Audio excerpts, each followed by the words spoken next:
नमस्कार, ये है न्यूज लॉन्ड्री पॉडकास्ट और आप सुन रहे हैं एनएल चर्चा।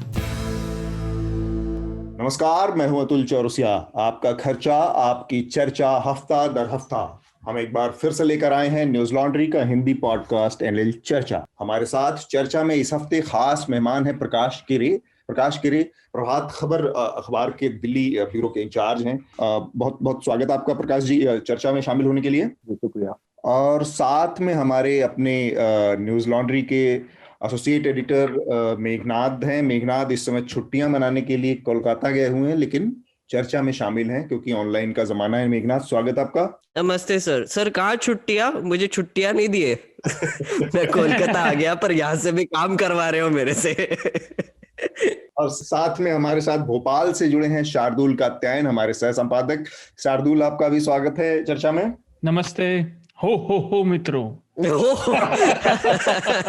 आज क्रिसमस है। आप सबको क्रिसमस की बहुत बहुत बधाइयाँ। सबको, आपको भी बहुत बहुत बधाई, और हमारे जो श्रोता हैं उनको भी क्रिसमस की बहुत सारी शुभकामनाएं। तो जी सर, आपको क्या लगता है? अभी हमको कुछ ट्विटर पे ये अल्ट्रा राइट वाले लोग बोल रहे हैं कि अरे आप कैसे विश कर सकते हो जब इन्होंने हम पर जुल्म किए इतने सारे। मैं बताता हूँ कैसे कर सकते हैं। बताओ मुंह से कर सकते हैं। हाँ, बोल कर सकते हैं। बोल से कर सकते हैं। खैर, तो ये तो सनातन लड़ाई चलती रहेगी। अभी बेसिकली एक दुश्मन चाहिए होता है उसके लिए। तो अभी कभी वो क्रिसमस हो जाएगा, कभी वो ईद हो जाएगी। खैर, तो हम अपने जो विषय हैं उसकी बात सबसे पहले अपने श्रोताओं को उसको जानकारी दे दें। तो इस हफ्ते जो महत्वपूर्ण मुद्दे थे उनमें एक तो कोरोना के नए वेरिएंट पर पूरी दुनिया में चिंता है। हालांकि WHO ने कहा है कि यह बेकाबू नहीं है। ब्रिटेन ने तमाम हिस्सों में अपने इसको लेकर लॉकडाउन लगा दिया है। दुनिया के कई देशों ने ब्रिटेन में आने जाने वाली अपनी फ्लाइट को रोक दिया है। इसके अलावा जम्मू कश्मीर में गुपकार गठबंधन, जो कि DDC के चुनाव हुए थे डिस्ट्रिक्ट डेवलपमेंट काउंसिल के, उसमें गुपकार गठबंधन को सफलता मिली है। हालांकि भारतीय जनता पार्टी का कहना है कि उसको ज्यादा सफलता मिली है। तो इसके तमाम पहलुओं पर हम इस अंक में कोशिश करेंगे कि बातचीत की जाए। इसके अलावा अपनी ही पार्टी से बेदखल हुए PM ओली और प्रचंड बने नेपाल कम्युनिस्ट पार्टी के सर्वेसर्वा। आप लोगों को पता होगा कि बीच में ही मध्यावधि चुनाव की स्थिति आ गई है नेपाल में, और प्राइम मिनिस्टर ओली ने राष्ट्रपति से अपील की थी संसद भंग करने की, जिसे उन्होंने स्वीकार कर लिया। अब अप्रैल और मई के महीने में वहां पर नए सिरे से फिर से संसद के चुनाव होंगे। इसके अलावा अर्नब गोस्वामी के टीवी चैनल रिपब्लिक भारत को ब्रिटेन में जुर्माना लगाया गया है। वहां की जो ऑफिस ऑफ कम्युनिकेशन है, उन्होंने 20,000 यूरो का 20,000 पाउंड का जुर्माना लगाया है। जी, जो 20,000 पाउंड मतलब लगभग 19 लाख रुपए, 19 लाख रुपए। हाँ। और उसमें और भी एक चीज जानकारी सामने आई हमारे कि करीब 280 बार इस दौरान उन्होंने जो उनके कार्यक्रम थे उसके लिए रिपब्लिक भारत में माफी भी मांगी है वहां पर। हालांकि उसके बाद भी उनके ऊपर जुर्माना लगाया गया है। और ये माफी उन्होंने मार्च और अप्रैल के बीच में मांगी थी। जी। इसके अलावा एक और घटनाक्रम हुआ जो कि किसान आंदोलन से जुड़ा रहा। और किसान आंदोलन को लेकर आप लोगों को पता है कि दिल्ली के तमाम सीमाओं पर किसान जुड़े हुए हैं। लेकिन वहां पर अंबाला में हरियाणा के मुख्यमंत्री मनोहर लाल खट्टर एक चुनाव प्रचार के सिलसिले में गए थे। वहां पर उनको बहुत भारी लोगों के विरोध का सामना करना पड़ा। विरोध का स्वर इतना तीखा था कि उन्हें अपनी गाड़ी में बैठे बैठे ही वापस लौटना पड़ा। तो ये तमाम विषय हैं जिन पर हम बात करेंगे। लेकिन ये जो अर्नब गोस्वामी वाला मामला है, ये एक दिलचस्प स्थिति है कि वहां पर ब्रिटेन में उनके ऊपर करीब 19 लाख से 20 लाख रुपए का जुर्माना लगाया गया है। तो ऐसी स्थिति में जो चीज ब्रिटेन में देखने को मिल रही है वो चीज हिंदुस्तान में लगातार हम देखते आ रहे हैं और कहते आ रहे हैं। तमाम न्यूज लॉन्ड्री ने स्पेशली कितनी बार इन चीजों को दिखाया, समझाया कि किस तरह से ये चीजें पूरी तरह से जो ब्रॉडकास्ट मिनिस्ट्री के जो नियम कानून है, जो जिन नियमों के तहत इनको ब्रॉडकास्टिंग के लाइसेंस दिए गए हैं रिपब्लिक को, उसका सीधा सीधा उल्लंघन लगातार अनगिनत मौकों पर किया है। पर हमारे यहाँ एक नोटिस तक नहीं भेजा गया और ब्रिटेन में इस तरह की कार्रवाई हुई। तो इसको किस तरह से देखा जाए? सबसे पहले मेघनाथ आपसे इस पर टिप्पणी ली जाए। जी सर, ये जो फाइन लगा था ये बहुत इंटरेस्टिंग था, क्योंकि वो फाइन लगा था क्योंकि हमारे यहाँ पे तो अब न्यूज एंकर्स की आदत ही है ना पाकिस्तानियों को टेररिस्ट बोलने की और गालियां मारने की, वो तो अब नॉर्मलाइज हो गया है। पर ऑब्वियसली अगर आप टेलीकास्ट कर रहे हो यही प्रोग्राम, अगर आप यूके में टेलीकास्ट कर रहे हो जहां पर एक बहुत बड़ी तादाद में पाकिस्तानी लोग भी है, एक्चुअली वर्ल्ड में कहीं भी जाओगे तो पाकिस्तानी लोग तो मिल ही जाएंगे वहां पर, तो उसका ऑफेंस लिया और उसीलिए उन पर एक ये 20,000 पाउंड्स का जुर्माना लगाया उन पर। तो आप सोचिए कि इंडिया में इस पर कभी जुर्माना लगेगा ही नहीं, क्योंकि यहाँ पर तो पाकिस्तानियों को गाली मारना तो हमारे मतलब अभी ऐसे ही सेकंड नेचर टाइप हो गया है। हाँ, कल्चर का हिस्सा ही हो गया है। तो ये बहुत इंपॉर्टेंट है, क्योंकि हम जो अब मुझे यही रियलाइज हुआ कि हम जो उनको कॉल आउट कर रहे थे वो कैसे मुस्लिम्स को डिमोनाइज करते और बिगटेड व्यूज रखते उसके लिए कर रहे थे। पर हमने एक्चुअली उनको ऐसे इसके लिए स्पेसिफिकली कभी कॉल आउट नहीं किया कि आप पाकिस्तानियों को ऐसे गाली कैसे मार सकते हो क्योंकि हमारे यहाँ पर अभी इतना नॉर्मलाइज हो गया है कि थोड़ा सा सरप्राइजिंग लग जाता है। प्रकाश जी, ये इसमें एक मुझे जो सिल्वर लाइनिंग होती है वो दिख रही है कि हम अपने यहाँ नियम कानून के तहत भले इनको ना रोक पाए, लेकिन अगर विदेशों में से इस तरह की कार्रवाइयां हो रही हैं और इनकी गड़बड़ियों पर इस तरह के बैन लगाए जाएंगे, इस तरह के जुर्माने लगाए जाएंगे, तो जाने अनजाने उनको अपना कंटेंट सुधारने के लिए मजबूर होना पड़े तो बाय डिफॉल्ट उसका एक फायदा यहाँ पर हिंदुस्तान के लोगों को मिलेगा जहाँ पर ज्यादा उनकी दर्शक संख्या है। तो एक तरह से इसकी एक अच्छाई ये है, भले हमारे यहाँ के संस्थाएं, रेगुलेटरी अथॉरिटीज सक्षम नहीं है या कुछ नहीं कर पा रही हैं, लेकिन बाहर से ही सही इसी बहाने इनके ऊपर एक दबाव बने। देखिए, एक तो मैं इसमें ऐड करना चाहूंगा कि हमने मतलब हिंदुस्तान ने ब्रिटेन की संसदीय प्रणाली को तो हमने अपना लिया, या मान लीजिए कि पश्चिमी लोकतंत्र के जो भी तामझाम है, व्यवस्थाएं हैं, प्रक्रिया है, लेकिन उसके अंदर जो एक अंतर्निहित जो नैतिकता है लोकतंत्र की, पश्चिमी लोकतंत्र की, उसको शायद हम उस तरीके से ग्रहण नहीं कर पाए हैं या उसको हमने इंटरनलाइज नहीं किया है, मुझे ऐसा लगता है। अब आप देखिए कि ये पहला मौका नहीं है जब ये ब्रिटिश संस्था ने किसी अखबार को या किसी चैनल को पेनलाइज किया है। आप फेसबुक पे हो चुका है, जो पूरा कैम्ब्रिज एनालिटिका का मामला था उसमें हो चुका है। मर्डॉक का एक अखबार था जो जिसके रिपोर्टर्स और एडिटर्स जो है स्नूपिंग करते थे, लोगों का फोन टैप करते थे, लोगों को ब्लैकमेल कर रहे थे। बंद ही हो गया।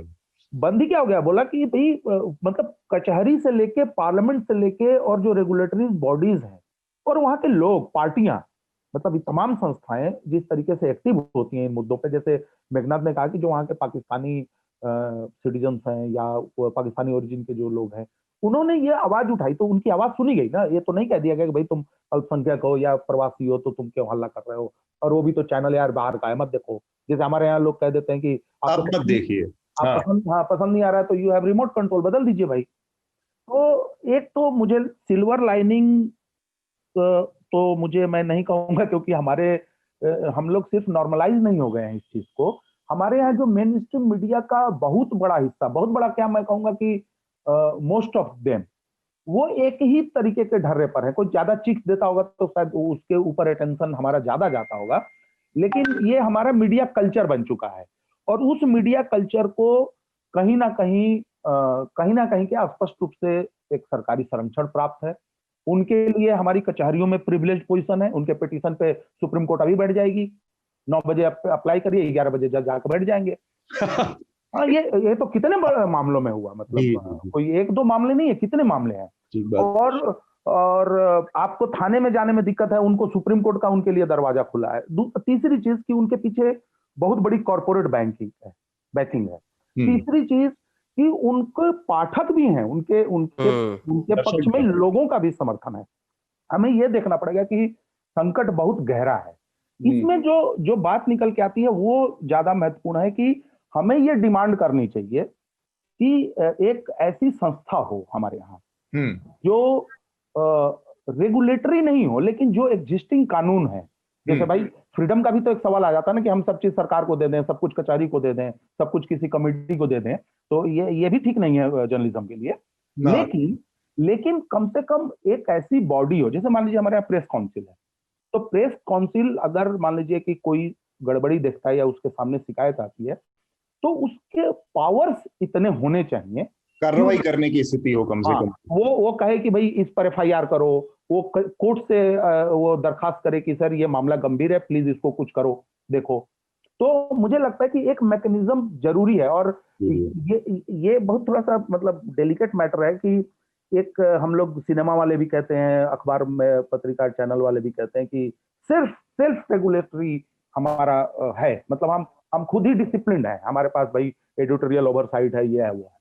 लेकिन मुझे लगता है कि मीडिया संस्थानों को भी ये देखना चाहिए कि भाई हमारे यहाँ कुछ अगर गड़बड़ हो रही हो तो कहीं टोन डाउन करें, कहीं आप लगातार चलिए, एक आध बार आपने पाकिस्तान को कुछ भला बुरा, पाकिस्तानियों को कुछ कह दिया, आपने हिंदू मुसलमान कर दिया, आपने कुछ कर दिया, लेकिन कहीं कभी कभी तो पॉज करो यार, कभी तो ब्रेक लो। ठीक बात। शार्दुल को मैं एक छोटी सी बात जोड़ना चाहूंगा जो प्रकाश जी ने कहा। मुझे नहीं लगता कि कोई ऐसी बॉडी होगी तो भी कोई फर्क पड़ेगा, क्योंकि एक छोटी सी न्यूज बताना चाहूंगा। इंफॉर्मेशन कमिश्नर जो है हमारे, जो CIC के हेड है, उन्होंने पिछले हफ्ते एक स्टेटमेंट RTI को रिजेक्ट कर दिया इलेक्टोरल बॉन्ड्स पे।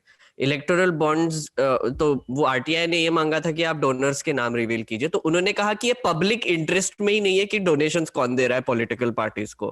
तो आप सोचिए कि अगर इंफॉर्मेशन कमीशन, जो कि एस्टैब्लिश ही की गई थी ताकि वो पब्लिक इंटरेस्ट को प्रोटेक्ट कर पाए और लोगों को इंफॉर्मेशन दे पाए, अगर वहां पे भी, और इट्स अ पावरफुल बॉडी, ऐसे नहीं है कि उनके पास कोई पावर्स नहीं है, वो डायरेक्ट कर सकते हैं, वो पेनल्टीज लगा सकते हैं, सब कुछ कर सकते हैं। पर अगर वहां पे एक ऐसा आदमी बैठा हो जो ये ऐसे स्टेटमेंट्स दे रहा है कि आपको ये भी जानना जरूरी नहीं है कि पॉलिटिकल पार्टी को कौन डोनेट कर रहा है, तो फिर हम क्या ही उम्मीद रख सकते हैं इंस्टीट्यूशन से। और एक लाइन और अतुल, एक इंटरेस्टिंग चीज मुझे याद आ गई जी, कि ब्रिटेन की पार्लियामेंट की वेबसाइट पे अगर कुछ लोग जाके वहां कोई पिटीशन दे दें अगर कि इस मुद्दे पे पार्लियामेंट को बहस करनी चाहिए, और अगर उसमें सर्टेन नंबर ऑफ सिग्नेचर्स अगर आ जाते हैं, तो उस पार्लियामेंटेरियन की तरफ से नहीं, पब्लिक की तरफ से, लोगों, नागरिक, और उतने पिटीशन की संख्या आ जाएगी तो कम से कम उस पे इनको बात करनी पड़ेगी, सरकार को बोलना पड़ेगा। और अगर एक और भी कुछ ज्यादा संख्या है, मैं एग्जैक्ट नंबर नहीं याद आ रहा है मुझे, तो पार्लियामेंट को उस पर बहस करनी पड़ेगी। मतलब अब सरकार जो है उस सवाल से भाग ही नहीं सकती है। स्पीकर कहेगा कि भाई ये पिटीशन आ गया है और ये क्वेश्चन है, इस पे फलाने दिन हम बहस करेंगे। लेकिन आपके यहाँ तो सांसदों की बात ही नहीं सुनी जा रही है, तो फिर आप और हम और क्या कह सकते हैं। तो सांसद क्या राज्यसभा में बुलडोजर की तरह से चला के और कृषि कानूनों को पास करवा लिया गया। थोड़ा शार्दुल से भी मैं जानना चाहूंगा, ये जो कार्रवाई हुई है उसमें उनकी क्या रुख है, उनका क्या नजरिया है, फिर इसके बाद हम और मुद्दों की बात करेंगे। देखिए, इसमें मुझे तो एक छोटी सी बात जो मुझे नहीं पता थी वो पता चली कि इसका नाम वर्ल्ड व्यू मीडिया नेटवर्क है और उसके अंदर रिपब्लिक भारत आता है। अच्छा, आप देखें इनके ऊपर जो फाइन लगे हैं, वो जो इन्होंने प्रसारण किया है ना, उसका निचोड़ ये है कि आप आधारहीन कुछ भी बात किसी के बारे में कोई वक्तव्य नहीं दे सकते। चाहे आप बुरी से बुरी बात कह रहे हो, you have to have a context, आपके पास उसका संदर्भ होना चाहिए, आप क्या बता रहे हैं उसके जुड़ी हुई बात होनी चाहिए। इनके ऊपर फाइन लगा वो ठीक है, पर मुझे नहीं लगता, यहाँ पे मैं डिफर करूंगा आपसे, कि यहाँ पे कुछ फर्क पड़ेगा भारत में। उसका कारण ये है क्योंकि इसकी जड़ कहीं और है। जिस प्रकार का ये आचरण हो रहा है ब्रॉडकास्ट में, उसकी जड़ ऐसा थोड़ी है कि रिपब्लिक भारत का कुछ निहित इंटरेस्ट है। रिपब्लिक भारत को कोई कंट्रोल कर रहा है, ये मैसेजिंग हो रही है। तो यहाँ पे इतना फर्क नहीं पड़ेगा, यहाँ करने वाले इतने। आप फर्ज करिए कि यहाँ पे अगर इस तरह की बातों पर फाइन लगे तो आधे चैनल तो इतना फाइन लगेगा कि बंद होने की कगार पे आ जाएगी। मेरा नजरिया दूसरा था, वो ये कि इन केस अगर ये स्थिति बनती है और उनके अंदर एक डर पैदा हो, भाई वो इतना बड़ा एक जो दर्शक वर्ग है ओवरसीज का, उनका लालच तो छोड़ नहीं सकते। ऐसा तो है नहीं कि ये लोग ये कह देंगे ठीक है अब हम अपना चैनल ब्रिटेन, US, यहाँ बाकी यूरोपियन कंट्रीज में चलाएंगे नहीं, दिखाएंगे नहीं, केवल भारत में ही दिखाएंगे। तो ये जो लालच है, इस लालच में इनको अपने कंटेंट को सुधार, क्योंकि वहां पर तो रेगुलेटरी मैकेनिज्म ऑब्वियसली हमारे इंडिया के मुकाबले ज्यादा प्रभावी हैं, ज्यादा त्वरित उससे काम करते हैं। हाँ, नहीं ये तो तो उस है ही। लालच में इनको अपने कंटेंट से उभारने का दबाव तो बन ही सकता है। हाँ, बन सकता है, पर आप देखिए हिंदी भाषी चैनल कितने छोटे छोटे छोटे बड़े दोनों ऐसे हैं कि जो इस तरह का प्रसारण रोज पूरे दिन करते हैं। सुदर्शन टीवी की तो हमने कितनी बार बात ही करी है। जी और देखिए जो फाइन लगाने की बात है, वो हिंदुस्तान में कोई व्यवस्था अगर लगा भी दे तो व्यवस्थाओं का निरपेक्ष होना बहुत आवश्यक है। नहीं तो अब उसको निरपेक्ष होकर केवल नियमों पे चलना पड़ेगा, तभी उसमें विश्वास बनेगा, जनता का भी और लोगों का भी। बिल्कुल। अगर ये फाइन भारत में भी लगा होता तो अभी तक फिर से ट्विटर पर और सब जगह और राजनीतिक स्तर पे दो फाड़ हो गई। यहाँ हर व्यवस्था में, हर तंत्र में राजनीतिक हित घुस गए हैं, और जब तक ये सुधरेगा नहीं तो हमारे यहाँ तो ये होना बड़ा मुश्किल है। नहीं, और अतुल सर आपने जैसे कहा कि मे बी उनको सुधरना पड़ेगा, पर मैं वही सोच रहा था कि ब्रिटेन में अगर आप रिपब्लिक भारत दिखा रहे हो तो उसमें कितने ही परसेंटेज लोग वहां पर देख रहे होंगे, पर फिर भी मैं ये सोच रहा था कि जैसे हम कहते हैं कि आपके खर्च पर आजाद है खबरें, वैसे ही रिपब्लिक तो अपने एडवर्टाइजर्स की सुनता है, अपने उनको जो पैसे दे रहा है वहां पे जहां पे मार्केट है वहां पर वो ब्रॉडकास्ट करेगा। तो मैं सोच रहा था कि ब्रिटेन से कितने एडवर्टाइजमेंट्स आ रहे होंगे कि उन्होंने 280 बार अपोलोजाइज किया। तो ये एक बहुत ही इंटरेस्टिंग चीज है, क्योंकि अगर उन्होंने कहा कि उन्होंने 280 बार अपोलॉजी दिखाई वहां पर उनके चैनल पर, इसका मतलब है कि वो सोचते हैं कि वो मार्केट इंपॉर्टेंट है। तो इसका मतलब ये है कि वहां से उनको कुछ तो रेवेन्यू आ रहा है, या फिर कुछ तो एडवर्टाइजिंग आ रहा है, या फिर कुछ तो इंटरेस्ट है वहां पर। तो ये सोचने वाली बात है कि वहां पर उनका ऐसा कैसा क्या इंटरेस्ट है कि वो वहां के रेगुलेटर की सुन रहे हैं। तो और वो भी 280 बार माफी मांगने के बावजूद वो जी। मार्केट से हट नहीं रहे हैं। हाँ, और वो भी सुधर हिंदी नहीं रहे। चैनल के लिए, हिंदी चैनल के लिए, हाँ। मतलब इंग्लिश चैनल भी नहीं, हिंदी चैनल के लिए। तो अच्छा, इसलिए कंप्लेंट का एक छोटा सा रीजन जो मुझे लगता है अतुल जी, वो ये भी होगा क्योंकि हिंदुस्तान में भले ही ये एंटी पाकिस्तान एक बिल्कुल लहर सी हो अधिकतर जनता के अंदर, पर बाहर के देशों में हिंदुस्तानी और पाकिस्तानी रिलेटिवली शांति से एक दूसरे की मदद करके रहते हैं। हाँ हाँ, तो वो स्पेस वो शेयर करते हैं, और वहां पे बिल्कुल। मैं जर्मनी गया था तो वहां पर मतलब लोग ऐसे ही, मतलब बेसिकली पाकिस्तानी और इंडियंस को एक ही समझते हैं ना। वहां पर तो बोलते हैं कि यार ये पाकिस्तानी है, पाकी बोल देते हैं, वो थोड़ा सा डेरोगेटरी है, पर मतलब हाँ, मतलब इंडियंस और पाकिस्तानी सेम ही लगते हैं ना, स्किन कलर और टोन वाइज हम सेम ही हैं, बस ज्योग्राफी अलग हो गई है। हाँ, तो इसमें वहां बस पे कोई इंसल्ट नहीं होता है वैसे, मतलब वहां पर ऐसे कोई पाकिस्तानी ये नहीं सोचता कि अरे मेरे को इंडियन बोल दिया, या फिर कोई इंडियन ऐसे नहीं सोचता कि अरे मेरे को पाकिस्तानी बोल दिया। बोले हम एक ही है, एक ही रीजन से आते हैं, अब क्या करेंगे। राइट। तो इस मौके पर बस एक ही चीज जो हम कहना जरूरी है कि जो बिजनेस मॉडल की बात है, जो मजबूरी है, जिस नाते इन तमाम चीजों के बावजूद, माफी मांगने के बावजूद रिपब्लिक भारत ब्रिटेन की मार्केट या तमाम जगहों पर अपने ब्रॉडकास्टिंग का वो लालच छोड़ नहीं पा रहा है, उसको देखते हुए और उस बिजनेस इंटरेस्ट को देखते हुए सब बहुत जरूरी है कि लोग इस स्थिति को समझें कि कोई भी विज्ञापन वाला जो मीडिया, विज्ञापन पर आधारित जो मीडिया है, उसमें एक सर्टेन अमाउंट तक एक जो खबरों के साथ या छेड़छाड़, उसमें उसकी संभावना बहुत ज्यादा होती है। तो जरूरी है कि आप जो हमारे दर्शक हैं, श्रोता हैं, वो इस चीज को समझें कि मीडिया में ज्यादा से ज्यादा जरूरत है अब पब्लिक इंटरेस्ट की, पब्लिक के हिस्सेदारी की। जब आप लोगों की जिम्मेदारी होगी तो पब्लिक इंटरेस्ट की खबरें भी होंगी, वरना इस तरह की नफरत वाली और फर्जी इस तरह की खबरों को, मतलब विज्ञापन कहीं से आएगा, खबरें किसी और मकसद से दिखाई जाएंगी, इस तरह के घालमेल को तोड़ना बहुत जरूरी है। उसका तरीका यही है कि अब आप लोग जो जनता है, जो इसके पाठक हैं, इसके दर्शक हैं, वो इसमें अपना योगदान बढ़ाएं। सर एक छोटी सी मैं यहाँ पर एक अपील भी करना चाहूंगा और लोगों को बताना भी चाहूंगा कि ये जो अभी अतुल सर ने बोला है कि आपके इंटरेस्ट की बात करेंगे, तो सोचिए कि अभी अम्फान को होकर 10 साल हो गए, और कब करीब 9 साल से ज्यादा हो गए।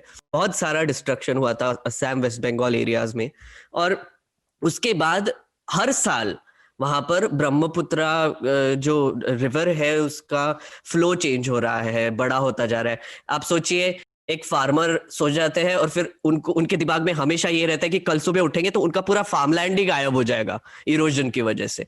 ऐसे पिछले 10 साल से हो रहा है। अब आपने इसके बारे में मेन स्ट्रीम मीडिया में चू तक सुना नहीं होगा। हर साल जब असम में फ्लड जाते हैं, पिछले साल जब बहुत बड़ा फ्लड आया था तो आपने उसका 1 वीक के लिए कवरेज देखा होगा, पर उसके बाद कुछ नहीं देखा। हर साल एक स्टेटिस्टिक बन के रह जाते हैं। पर हमने न्यूज लॉन्ड्री ने एक एनएल सेना प्रोजेक्ट किया है, 5 स्टोरीज का एक सीरीज है जहां पर आपको पूरी तरह से हम बताते हैं कि वहां के एक तो लोगों की हालत क्या है और किसकी वजह से हुई है, और गवर्नमेंट इसके लिए कितना नाकाम रहा है वो भी हमारे स्टोरी में दिया है। और ऐसी जो खबरें हैं वो पब्लिक इंटरेस्ट की है, वो हमने कर पा रहे हैं क्योंकि लोगों ने हमको पैसा दिया है। हमको कोई एडवर्टाइजर इसके लिए पैसा नहीं देगा, क्योंकि एडवर्टाइजर को पता है कि असम और वेस्ट बंगाल का इतना छोटा सा स्टोरी करके आपको कोई एडवर्टाइजमेंट मिलने वाला नहीं है। वो बोलेंगे कि अरे आप हिंदू मुस्लिम पाकिस्तान कीजिए और तब आपको ऐड मिलेगा। तो इसलिए हम कहते हैं कि पब्लिक इंटरेस्ट के लिए सब्सक्राइब कीजिए न्यूज लॉन्ड्री को और हमारे जैसे इंडिपेंडेंट मीडिया को। और वो खबरें छोटी नहीं है, उसमें जो जुड़ी हुई जो आबादी है, उसके जो प्रभावित लोग हैं, वो बहुत बड़ा है जी। और वहां पर मार्केट नहीं है, जैसे मैंने कहा कि रिपब्लिक वहां पर माफी भी मांग रहा है क्योंकि उनका कुछ तो मार्केट इंटरेस्ट है वहां पर रिपब्लिक का असम या ये जगह में कोई मार्केट इंटरेस्ट है ही नहीं। वहां पर लोग उनके शायद प्रोडक्ट्स नहीं खरीदेंगे जो वो एडवर्टाइज करते हैं, तो फिर वो उनकी खबर नहीं दिखाएंगे।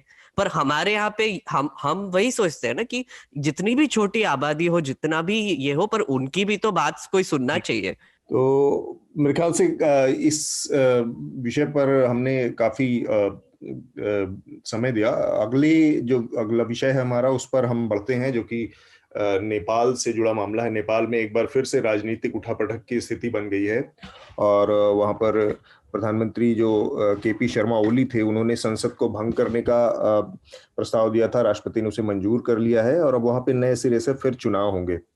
केपी शर्मा ओली को के लिहाज से बड़ी दिलचस्प स्थिति है कि उनकी अपनी ही पार्टी के अंदर उनका बहुत विरोध हो रहा है।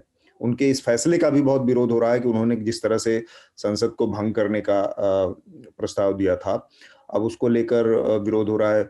दूसरे एक बड़े नेता हैं नेपाल की राजनीति में, प्रचंड, उनको माना जा रहा है कि वो इस फैसले से बहुत नाराज हैं। और इसके अलावा नेपाल की राजनीतिक उठापटक को जो भारत और चीन के नजरिए से देखने के लिए, तो हमारे साथ प्रकाश केरे हैं। इन्होंने लगातार अंतर्राष्ट्रीय मसलों पर इनकी राय हम जानते सुनते रहे हैं। तो ये जो घटनाक्रम हुआ है प्रकाश जी, उसके लिहाज से इसमें नए सिरे से जो चुनाव फिर से होने हैं और ओली का जाना, तो ओली आमतौर पर एक भारत में उनका नजरिया रहा है लोगों का, और उनकी छवि रही है वो भारत विरोधी और चीन के बहुत करीब वाली छवि रही है उनकी।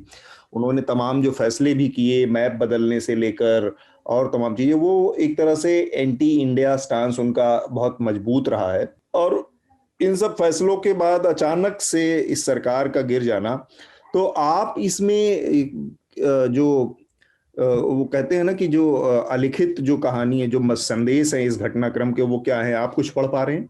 एक तो इसमें पहली चीज जो हमें रेखांकित करनी चाहिए कि प्रचंड में और ओली के बीच में जो करार हुआ था जी, कि आप 2.5 साल प्रधानमंत्री रहेंगे, उसके बाद प्रचंड होंगे। उसके बाद अभी ओली के पास 2 पद हैं, वो पार्टी के भी चीफ हैं और प्राइम मिनिस्टर भी हैं, और फिर उन्होंने कहा कि मैं एक पद छोड़ दूंगा। फिर वहां पर एक ये आया था रूल की, ये एक अंडरस्टैंडिंग बनी थी कि 2.5 साल तक प्राइम मिनिस्टर के खिलाफ अविश्वास प्रस्ताव नहीं आएगा जी। तो अब ये वो समय पूरा हो रहा है, तो उनको ये लग रहा था कि या तो मुझे पद छोड़ना पड़ेगा, प्रचंड को देना पड़ेगा, फिर पार्टी भी कंट्रोल से बाहर निकल जाएगी। दूसरी चीज ये कि उनको ये जो राष्ट्रवाद का उन्होंने मसला खड़ा किया पिछले कुछ दिनों में, वो बेसिकली मैं एक स्ट्रेटजी के रूप में देख रहा हूं उनकी। मतलब मैं इसको बहुत बड़ा भारत विरोध नहीं के रूप में देख रहा हूं कि उससे बहुत फर्क पड़ता है, लेकिन उन्होंने इस तरीके के मसले उछाल कर अपनी स्थिति को मजबूत करने की उन्होंने कोशिश की। और जाहिर है कि अब भारत के खिलाफ आप कुछ कर रहे हैं तो हमारा दूसरा जो पड़ोसी देश है उसके आप करीब हो जाते हैं, मतलब नॉर्मल एक अंडरस्टैंडिंग है। हाँ। तो मुझे लगता है कि उनका वो पैंतरा ही था जो राष्ट्रवाद का पैंतरा था, और दूसरा पैंतरा ये है, कमाल की बात है कि आपकी पार्टी को बहुमत है और वो भी अच्छा खासा बहुमत है, वैसी स्थिति में भंग करने की क्या जरूरत है। तो उनको पता था कि बहुत जल्दी अविश्वास प्रस्ताव आएगा और पार्टी जो है, पार्टी के भीतर भी उनका बहुमत नहीं है, जो स्ट्रक्चर्स हैं पार्टी के सेंट्रल कमिटीज और उसमें जी, तो उनको ये लग रहा था कि वो काफी अलग थलग पड़ते जा रहे हैं। दूसरी चीज कि ये जो पीछे भूकंप आया, फिर आपका ये अभी जो महामारी चल रही है, या नेपाल की जो नॉर्मल आर्थिक समस्याएं हैं, इन सब में बहुत कुछ अच्छा परफॉर्म नहीं कर पाए हैं। तो सारी चीजों को उन्होंने पहले भारत विरोध के साथ करने की कोशिश की, लेकिन फिर भारत ने अपने टॉप ऑफिसर्स भेजे वहां पे, फॉरेन सेक्रेटरी गए, आपके आर्मी चीफ गए, रॉ चीफ गए, तो कुछ मामला सुधरने की कोशिश हुई। तो अब फिर पता नहीं, अब उनको लगा कि भाई अब ये चीजें नहीं चल पा रही हैं तो भंग करके देख लो।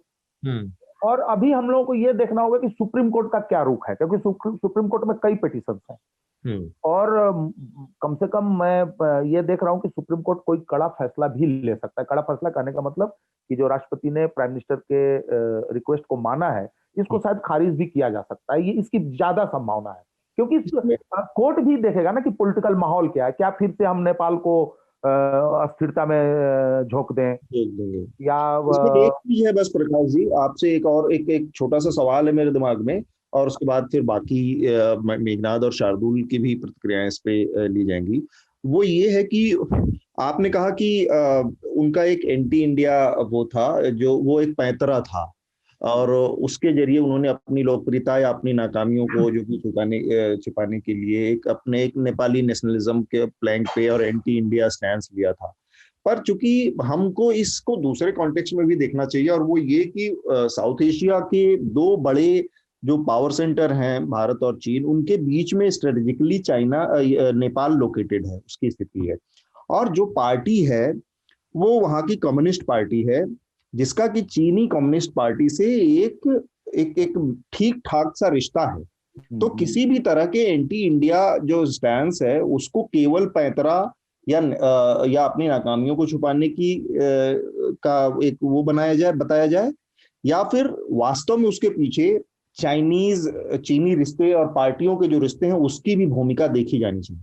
नहीं, ये आपकी बात से मैं सहमत हूं, लेकिन ये भी हमें देखना चाहिए कि at the end of the day जो पॉलिटिशियन होता है, उसके लिए तो सारी चीजें घूम फिर के तो अपनी गद्दी के आसपास इर्द गिर्द आ जाती है ना, उसके संदर्भ में आ जाती है। और आपको मैं बताऊं, अभी हम लोग मीडिया की बात कर रहे थे, ये भारतीय मीडिया ही था जिसने नेपाल में एंटी इंडिया सेंटिमेंट को पैदा करने में भूकंप दिया था, और ओली उसी सेंटिमेंट को लगातार जो है भुनाने की कोशिश कर रहे थे। और ऑब्वियसली चाइना वाला भी एंगल है, और चाइना के साथ सिर्फ इनके नजदीकी संबंध ही नहीं है पार्टी के, बल्कि चाइना का बहुत बड़ा इन्वेस्टमेंट जो है नेपाली इंफ्रास्ट्रक्चर में।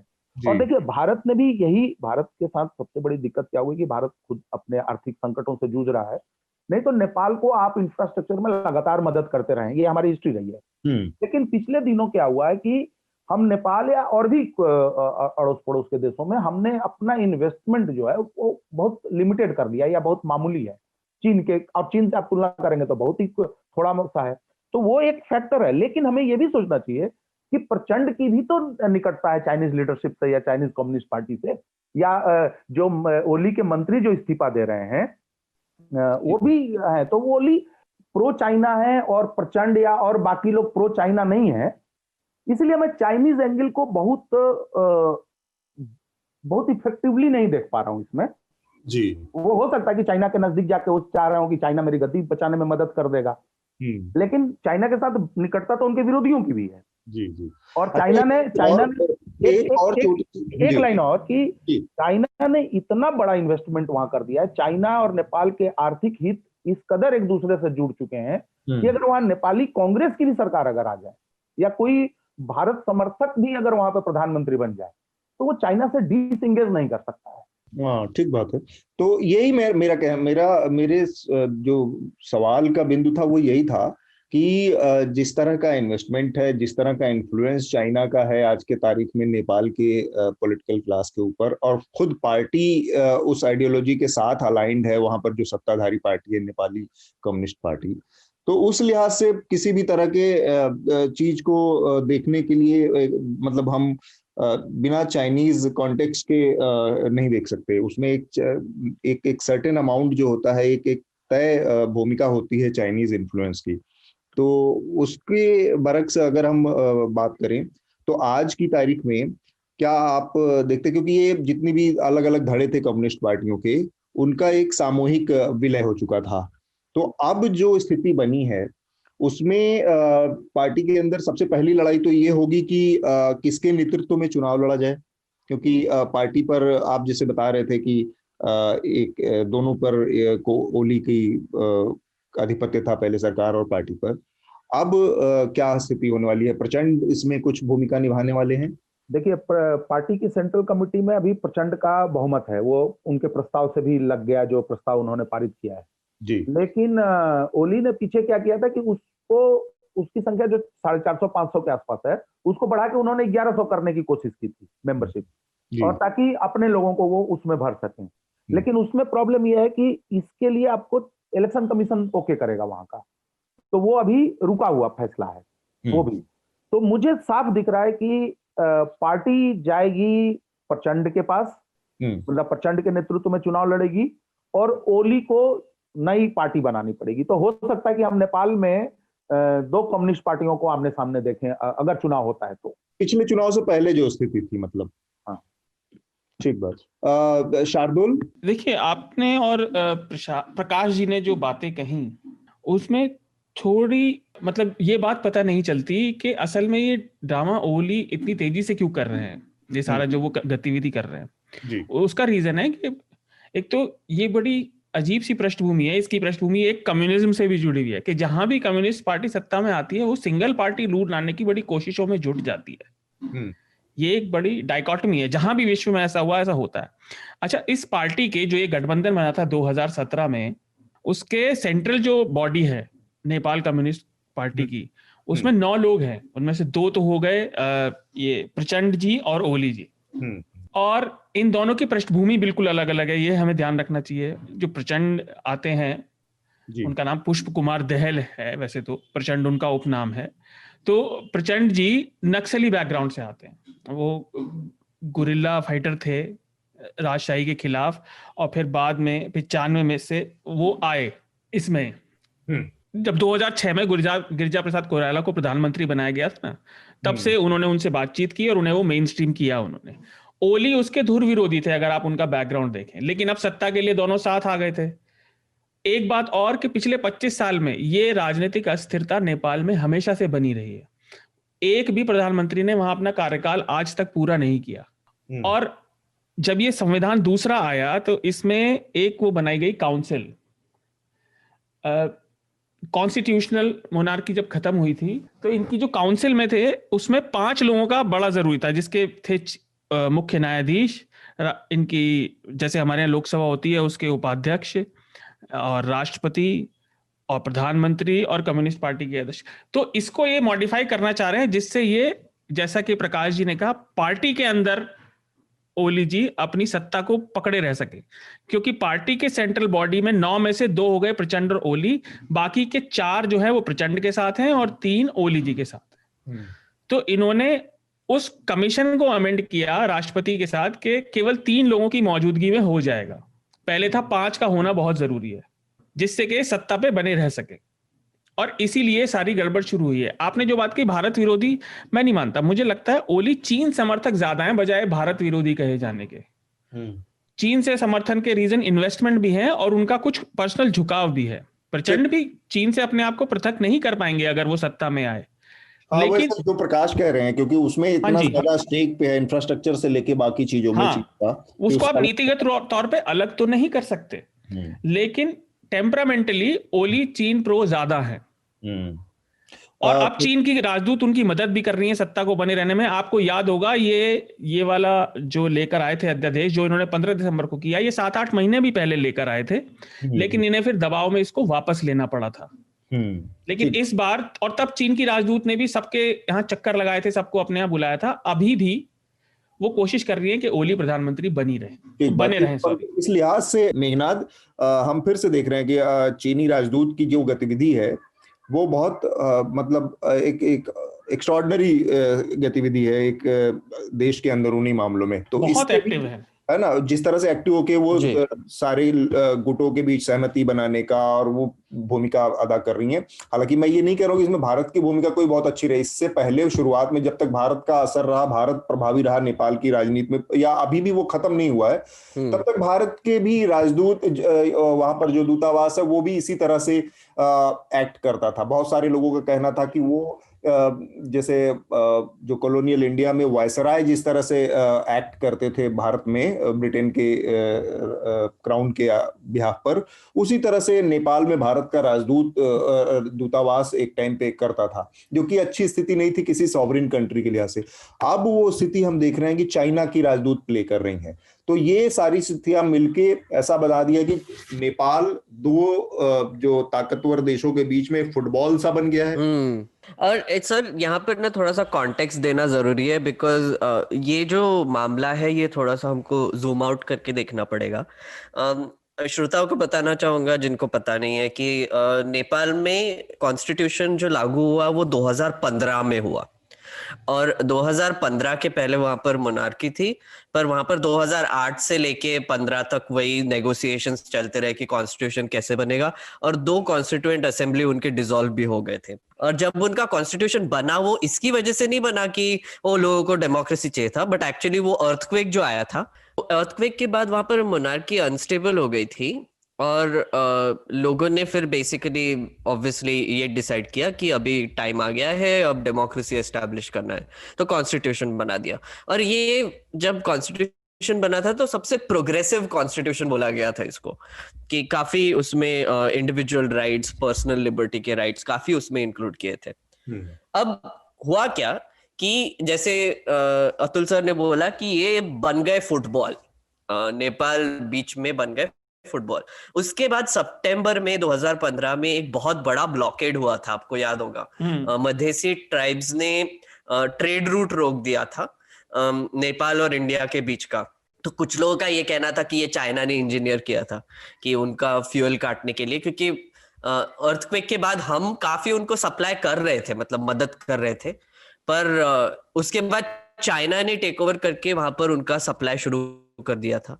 और ऊपर से उनका इंफ्रास्ट्रक्चर बनाने का जो प्रोजेक्ट था वो उन्होंने एक्सेलरेट करके वहां पर काफी हाईवेज बना दिए हैं, टनलिंग कर लिया है, बहुत सारे ट्रेन रूट्स भी बना लिए हैं। तो चाइना का जो सप्लाई नेपाल को है और उनका जो डिपेंडेंस है नेपाल का, जो पहले इंडिया की तरफ था, वो अब चाइना की तरफ होता जा रहा है। और अगर आप सोचेंगे अगेन थोड़ा सा ओवरऑल भी सोचेंगे तो ओली जो है वो अथॉरिटेरियनिज्म की तरफ ही जा रहे हैं। जैसे दुनिया में आप हर जगह देख रहे हैं लीडर्स तो अभी अथॉरिटेरियनिज्म की ही तरफ जा रहे हैं। उन्होंने अपने ही लोग इलेक्शन कमीशन में भर दिए, उन्होंने एंटी करप्शन ब्यूरो में भी अपने ही लोग भर दिए, कोर्ट में भी भरने की कोशिश की उन्होंने। तो ये सब साइंस है अथॉरिटेरियनिज्म के। अभी उन्होंने जो पार्लियामेंट डिसॉल्व कर दिया 20 तारीख को, ये भी एक बहुत बड़ा साइन है अथॉरिटेरियनिज्म का।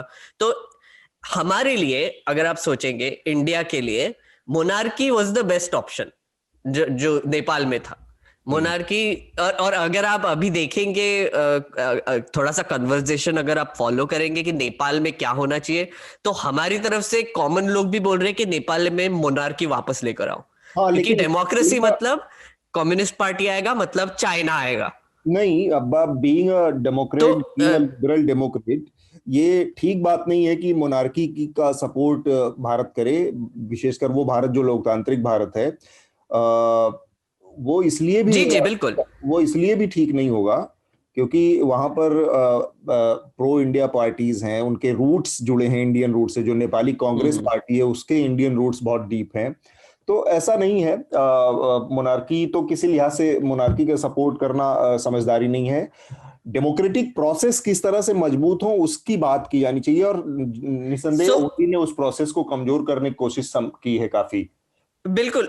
अतुल सर, मैं वही बोल रहा हूँ कि अगर आप मतलब स्ट्रेटेजिकली फॉरेन पॉलिसी के हिसाब से सोचे कि नेपाल का हमारे साथ रोल क्या है एक्सेट्रा, तो हमारा ये हमेशा रहा ही है नेपाल की तरफ कि ये हमारा छोटा भाई है, हम इनको कंट्रोल करते हैं, ये हम पर डिपेंडेंट है एक्सेट्रा। तो ऑब्वियसली मैं ये नहीं कह रहा हूँ कि वहां पर डेमोक्रेसी होनी नहीं चाहिए, पर इंडिया ने जैसे ट्रीट किया है नेपाल को ट्रेडिशनली, ये मोनार्की के सपोर्ट में ही किया था, क्योंकि फिर इंडिया का कंट्रोल रहेगा। पर अभी जो आप देख रहे हैं ये जो डेमोक्रेटिक जो मूव्स हुए हैं, तो इसका मतलब ये है कि वहां पर कम्युनिस्ट पार्टीज का जोर बढ़ गया है, और इसका मतलब ये भी है कि चाइना वहां पर आइडियोलॉजिकली ज्यादा इन्फ्लुएंस कर सकती है। ठीक बात। तो इसमें एक चीज मुझे सुधारने की करेक्ट, अगर प्रकाश जी करेक्ट करें मुझे, तो मेघनाथ ने एक जानकारी दी कि अर्थक्वेक के बाद वहां मोनार्की कमजोर हुई। असल में वो घटना शुरू हुई जब मास किलिंग हुई राज परिवार में नेपाल के। हाँ, एक्चुअली 2001 में। 2001। तो प्रकाश जी थोड़ा सा ज्यादा बता पाएंगे, उसके बाद से ये सारा घटनाक्रम शुरू हुआ और फिर बहुत अस्थिरता रही, फिर वहां पर माओइज्म का असर हुआ और फिर डेमोक्रेटिक प्रोसेस शुरू हुए, चुनाव की बातें शुरू हुई। और इनफैक्ट जो माओइस्ट मूवमेंट था वहां पे, और माओइस्टों को जो इतना बड़ा जन समर्थन मिला, मतलब इलेक्शन में भी, तो उसके पीछे एक भारत का पहलू ये भी था। अगर आप पुराने लोगों से बात करें अगर ब्यूरोक्रेसी में, अपने फॉरेन एस्टेब्लिशमेंट में, तो वो आपको बताएंगे कि मतलब नेपाल में भारत का जो दूतावास था, वो दूतावास तो एक तो वो राजा के महल के पास ही था, और दूसरे की उस समय ये कहा जाता था कि हमारे ऑफिसर अपने ऑफिस के बजाय ज्यादातर वो राजमहल के अंदर बैठते हैं, मिलते हैं। तो ये सारी चीजें थी। और एक चीज जो मेघनाथ ने कही बिग ब्रदर एटीट्यूड का, तो आप ही के न्यूज लॉन्ड्री पर ही मैंने लेख लिखा था श्रीलंका के हवाले से जी 2 साल पहले। तो उसमें बाकी चीज तो ये तो एक बिग ब्रदर एटीट्यूड, सार्क को खत्म कर दिया गया। दूसरी चीज कि देखिए, जैसे हमारे देश में हम मांग रहे हैं कि शिक्षा दीजिए, रोजगार दीजिए, ये दीजिए, वो दीजिए, उसी तरीके से आपके पड़ोसी देशों के युवाओं की भी तो आकांक्षाएं हैं, और उन आकांक्षाओं को पूरा करने में चीनी इन्वेस्टमेंट जो है बहुत मदद कर रहा है। हम कर नहीं पा रहे हैं। अब हम कैसे शिकायत करते हैं? चीन हमको चारों तरफ से घेर रहा है। अरे भाई, तो आप खाली जगह मैदान छोड़ देंगे तो कोई ना कोई तो आके उसमें फुटबॉल खेलेगा ही खेलेगा। तो ये, और दूसरी चीज देखिए, मैं ये भी कहना चाहूंगा कि चाहे आप चीनी इन्वेस्टमेंट को जितनी नेगेटिविटी से देखना चाहे देखें, उसकी हजारों कमियां हैं, इसमें कोई डाउट नहीं है। कोई पैसा लगाता है तो वो खैरात में नहीं देता है, वो बदले भी चाहता है। लेकिन ये सच्चाई है कि चाइनीज इन्वेस्टमेंट की वजह से श्रीलंका के अंदर, नेपाल के अंदर, बर्मा के अंदर समृद्धि आई है, टेक्नोलॉजी आई है। और नेपाल में तो इतना, आप सोचिए कि 5G उन्होंने माउंट एवरेस्ट पर टांग दिया। तो इन सारी चीजों को भी हमें देखना चाहिए। और नेपाल की कमाई का पूरा जो मसला है, या तो पहले वो लोग भारत पर डिपेंडेंट थे नौकरियों के लिए, या फिर भारत जो ग्रांट देता था या बाकी और देशों से ग्रांट आता था, उससे उनका इंफ्रास्ट्रक्चर बनता था, टूरिज्म भी। तो हाँ, तो कुल मिलाकर टूरिज्म बचता है। और टूरिज्म के लिए जो इंफ्रास्ट्रक्चर चाहिए, जो टूरिज्म के लिए टेक्नोलॉजी चाहिए, टूरिज्म के लिए जो पैसा चाहिए डेवलप करने के लिए, वो आज के डेट में चाइना लगा रहा है। बाकी चीजें तो कर ही रहा है, स्कूल कॉलेजेस बना रहा है भाई, बाकी तो छोड़ दीजिए, रोड तो दिख रहा है। आप स्कूल कॉलेज देखिए, चीनी नेपाली स्कूलों में चीनी भाषा पढ़ाई जा रही है। फ्यूल और मेडिसिन का सप्लाई भी बढ़ गया है, राइट? लाइक वही एक रिपोर्ट देख रहा था कि हमारा मेनली चाइना हम पर डिपेंडेंट था फ्यूल और मेडिसिन के लिए, पर अब वो भी चाइना सप्लाई करने लगा है। बिल्कुल। और चाइना ने कुछ फैक्ट्रियां लगाने, कुछ तो फैक्ट्रियां लग गई हैं अलग अलग छोटी छोटी चीजों की, कुछ और वो लगा रहा है। और हमें नहीं भूलना चाहिए कि चाइना का जो ये वन बेल्ट रोड परियोजना है, उसमें नेपाल जो है वो एक सिग्निफिकेंट पोर्शन है उसका। तो हमें ये भी देखना चाहिए कि आप सिर्फ उनको संस्कृति के नाम पे या बहुत पुराने संबंधों के हवाले से, या इवन नेपाली कांग्रेस, अच्छा एक चीज और हमें देखना चाहिए कि नेपाली कांग्रेस को भी और नेपाली कम्युनिस्ट पार्टी को भी भारत से बहुत समर्थन मिला है राजशाही के खिलाफ लड़ाई में। इन दोनों पार्टियों का हमारे देश के पॉलिटिकल पार्टियों से, राजनेताओं से बड़े गहरे संबंध रहे हैं। और जब ये शांति बहाल हो रही थी, जब माओइस्ट गुरिल्ला बाहर आ रहे थे, उसकी पंचायती में भी भारतीय पॉलिटिकल लीडर्स ने बहुत सकारात्मक भूमिका निभाई थी। तो अब उसको अब आगे डेवलप करना था। अब लेकिन अब अच्छा, एक चीज और मैं याद दिला दूं, जब हमारे प्राइम मिनिस्टर मोदी जब गए थे नेपाल, और उन्होंने जब नेपाली लीडर्स की और पार्लियामेंटेरियंस को संबोधित किया था, उस संबोधन के तुरंत बाद प्रचंड ने बयान दिया था कि बहुत शानदार भाषण इन्होंने दिया है, बहुत प्रशंसा करते हुए कहा कि भारत और नेपाल के संबंध बहुत बेहतर हो सकते हैं। तो हमें हमारे फॉरेन एस्टेब्लिशमेंट को अपने भीतर भी देखना चाहिए कि आपने कैसे श्रीलंका को हाथ से जाने दिया, आपने कैसे नेपाल को हाथ से जाने दिया, आपने बांग्लादेश को आपने कैसे दिया, पाकिस्तान के साथ तो जो है सो ही है। ठीक बात। अतुल जी, हाँ, मैं ये कह रहा था कि प्रकाश जी की बात ठीक है, आपके सांस्कृतिक संबंध हो सकते हैं, लेकिन आपको उसको आज के परिप्रेक्ष्य में भी तो चरितार्थ करना होगा, आपको बिहेव वैसे ही करना होगा ना एज अ स्टेट दूसरे देश के साथ। अच्छा, जो आपने बात कही, लोग तो अपनी भलाई चाहते हैं ना, लोग चाहते हैं अपने जीवन में आगे बढ़ना भाई, उसका तो ये सीधा सीधा जो एस्पिरेशंस हैं, आप केवल सांस्कृतिक संबंध की हमारे रिलीजियस संबंध रहे, रजवाड़ों से संबंध रहे, ठीक है वो सब, लेकिन एस्पिरेशनल जो यूथ है, जो आज की जरूरतें इच्छाएं हैं, वो तो चाइना पूरी कर रहा है। ये सिर्फ आज का नहीं है ना तुल्ली, मैं ये कह रहा था कि ये पहले भी हुआ था। आप याद कीजिए, प्रकाश जी को बिल्कुल पता होगा, पहले बार संविधान 1959 में आया था, है ना, और 1959 के एक साल बाद ही राजशाही ने सारी पार्टियों को 30 साल के लिए बैन कर दिया था, क्योंकि उन्हें समर्थन मिल रहा था तब। हाँ, यानी ये सेंटिमेंट पब्लिक में पहले से था, है ना। और 1990 में इसीलिए इस कॉन्स्टिट्यूशन में उन्होंने स्ट्रिक्टली डाला था ना कि आप पार्लियामेंट डिसॉल्व नहीं कर सकते, पार्टीज डिसॉल्व नहीं कर सकते। हाँ, तो उसी के लिए जो मैं पहले नाम भूल गया था, नेपाल की जो कॉन्स्टिट्यूशनल काउंसिल एक्ट है, जिससे आप संविधान को बदल सकते हैं, उसमें इन्होंने चेंज करने की कोशिश की, और राष्ट्रपति जो है विद्या देवी भंडारी, वो ओली की साथी हैं, तो इसलिए ये सारा ड्रामा हुआ है। जी, ठीक बात। थोड़ा सा इसमें हमने मेरे ख्याल से काफी बातें कर ली हैं। अगले विषय की तरफ बढ़ते हैं, और जो कि मेरे ख्याल से आज का हमारा आखिरी विषय होगा। कश्मीर में डीडीसी के जो चुनाव हुए हैं, डिस्ट्रिक्ट डेवलपमेंट काउंसिल, जिला विकास परिषद के, तो उस पर काफी बातें कही सुनी जा रही हैं। मसलन अलग अलग पार्टियों के अलग अलग दावे हैं। तो मुख्यतः दो दल थे आमने सामने। एक तो गुपकार अलायंस था, जो कि पीडीपी, नेशनल कॉन्फ्रेंस, कांग्रेस और 3-4 पार्टियों का एक गठबंधन था। दूसरी तरफ बीजेपी थी। और जैसा कि हम पिछले काफी समय से देखते आ रहे हैं, नतीजे कमोबेश वैसे रहे कि वैली के जो कश्मीर घाटी वाला हिस्सा है, वहां पर गुपकार अलायंस को बड़ी सफलता मिली है, और जम्मू वाले इलाके में बीजेपी को काफी बड़े पैमाने पर। गुपकार अलायंस के 110 सीट्स आए हैं वैली में अभी तक, और बीजेपी सिंगल लार्जेस्ट पार्टी है 75 सीट लेकर। और एक बहुत इंपॉर्टेंट चीज और है कि इंडिपेंडेंट कैंडिडेट जो जीते हैं वो 50 है, तो काफी हद से वो भी ज्यादा है। हाँ, तो वैली में 3 सीटें बीजेपी को मिली हैं, जो कि एक सरप्राइजिंग रिजल्ट के तौर पर देखा जा रहा है। दूसरी तरफ जम्मू वाले रीजन में 35 सीटें गुपकार अलायंस ने जीते हैं। सर, और एक और चीज ये है कि 2 कॉन्स्टिट्यूएंसीज में अभी तक डिसीजन आया नहीं है, क्योंकि वहां पर ये बोल रहे हैं कि जो कैंडिडेट्स खड़े हुए थे उनके सिटीजनशिप पे कुछ क्वेश्चन उठा है, तो वो अभी तक रिजल्ट्स आने के हैं। ठीक है, तो इसमें एक चीज है जो कि जिस पर थोड़ा सा एक कई तरह के लोगों के मन में सवाल उठ रहे हैं।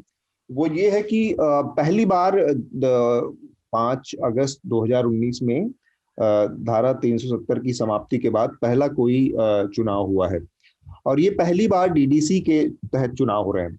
तो जो 370 के हटाने के बाद जो प्रस्ताव भारतीय संसद में पास हुआ था, उसमें ये था कि ये यूनियन टेरिटरी में 2 हिस्सों में बांटा गया था, एक जम्मू कश्मीर को और दूसरा था लद्दाख को। और लद्दाख को यूनियन टेरिटरी बिना असेंबली के, जम्मू कश्मीर को ये कहा गया था कि वहां पर असेंबली होगी और यूनियन टेरिटरी होगा। तो कमोबेश दिल्ली की तर्ज पर वहां पर होना था। लेकिन ये अब डीडीसी के जो चुनाव हुए हैं, इसके बाद एक कंफ्यूजन लोगों के अंदर मन में शंका ये पैदा हुई है कि क्या यही असेंबली का विकल्प है, या फिर इसके अलावा भी असेंबली के चुनाव अलग से होंगे। तो इस पर थोड़ा सा अगर कुछ हमें जानकारी दे पाए प्रकाश जी, आपको क्या लगता है इन चुनावों का क्या महत्व है, और असेंबली के चुनाव के सूरत में ये उसका कोई प्रीकर्सर था? मुझे लगता है कि अभी हमें असेंबली इलेक्शन के बारे में नहीं सोचना चाहिए। मुझे लगता है कि बहुत जल्दी सरकार जो है जी। वैसा फैसला नहीं करेगी, क्योंकि सरकार के रवैये से ये लग रहा है कि इवन जब ये डीडीसी के इलेक्शंस भी हो रहे थे तो आपने देखा कई कैंडिडेट, पार्टियों के कार्यकर्ता, लीडर्स, लोकल लीडर्स, बहुत सारे लोग जेल में थे या उनको बीच में गिरफ्तार किया गया। तो मुझे नहीं लगता कि सरकार, और खासकर इस रिजल्ट के बाद सरकार जो है ये रिस्क लेगी। एक दूसरी चीज जो बहुत चिंता की बात है जो इस रिजल्ट से निकल के आ रही है, देखिए इसमें वोटिंग बहुत कम हुई है जी जी। और उसके बाद ये वैली ने एक तरीके से गुपकार को सपोर्ट करके या और पार्टियों को सपोर्ट करके ये दिखा दिया कि वो भारतीय जनता पार्टी की सरकार ने जो फैसला किया था उस फैसले से लोग सहमत नहीं है। नहीं। दूसरी चीज कि जो लोग नहीं गए वोट देने, तो उसके दो कारण हो सकते हैं। या तो वो नाराजगी में नहीं जा रहे होंगे कि क्या फायदा चुनाव में पार्टिसिपेट करने से, और या फिर वो किसी डर से, चाहे वो मिलिटेंट्स के डर से या सिक्योरिटी फोर्सेस के डर से या दबाव में, जो भी कह लें उसको, तो कोई भी कारण है तो वो डरावना है। क्योंकि हम ये देख रहे हैं कि आपने कहा कि भाई 370 हटा रहे हैं तो कश्मीर भारत के साथ एक मुख्य धारा में आ जाएगा। एक वो अजीब सा एक बेतुका फ्रेज चलता है ना, मुख्य धारा में शामिल होना, मतलब दिल्ली आ गए तो आप मुख्य धारा हो गए और बाकी आप अरुणाचल प्रदेश में तो मुख्य धारा में नहीं है। तो इन नतीजों के हिसाब से तो क्या मुख्य धारा, तो वो तो बात तय हुई नहीं। हाँ, तो मुझे ये लगता है कि हमारी सरकार को, भारतीय जनता पार्टी को अपने रेटोरिक को भी समझने की जरूरत है। फिर से एक उनको रिविजिट करना चाहिए। दूसरा, उनको अपनी पॉलिसी को लेके भी रिविजिट करना चाहिए। अभी सबसे बढ़िया चीज होगा कि असेंबली के लिए आप जल्दीबाजी ना करें जी। आप फारूक अब्दुल्ला ने बहुत बढ़िया सुझाव दिया कि मांग की है कि आप पॉलिटिकल प्रिजनर्स को छोड़िए।